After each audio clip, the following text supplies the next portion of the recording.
Share मार्केटमधून ज्यादा परतावा देण्याचे आमिष दाखवून गुंतवणूकदारांचा विश्वास संपादन करून त्यांचे पैशांचा अपहार करून फसवणूक करणारा पाहिजे आरोपी ठाणे शहरातून जेरबंद। गुन्हे शाखा युनिट क्रमांक 1 ची कारवाई प्रकाश मारुती पवार वय 55 वर्ष राहणार यांनी दिलेल्या फिर्यादीवरून मधुकर कोळी व तेजस कोळी यांचे विरुद्ध अंबड पोलीस ठाणे येथे गुन्हा दाखल केलाय।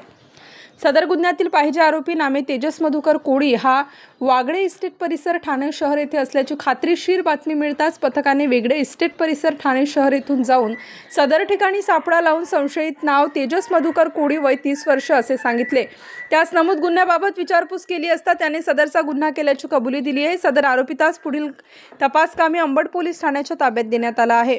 सदरची कामगिरी गुन्हे शाखा युनिट क्रमांक 1 नाशिक शहरकडील वरिष्ठ पोलीस निरीक्षक श्री मधुकर कड, सहाय्यक पोलीस निरीक्षक हिरामण भोये, पोलीस उपनिरीक्षक सुदाम सांगळे, पोलीस हवालदार प्रशांत मरकड, प्रवीण वाघमारे, संदीप भांड, प्रदीप मजदे, विशाल देवरे, नाजिम खान पठाण, महेश साळुंके, रोहिदास लिलके, विशाल काठे, मिलिंद सिंग परदेशी, योगीराज गायकवाड, धनंजय शिंदे, पोलीस अंमलदार अमोल कोष्टी यांनी केली आहे। स्टार न्यूज साठी मोहसिन पठाण, नाशिक।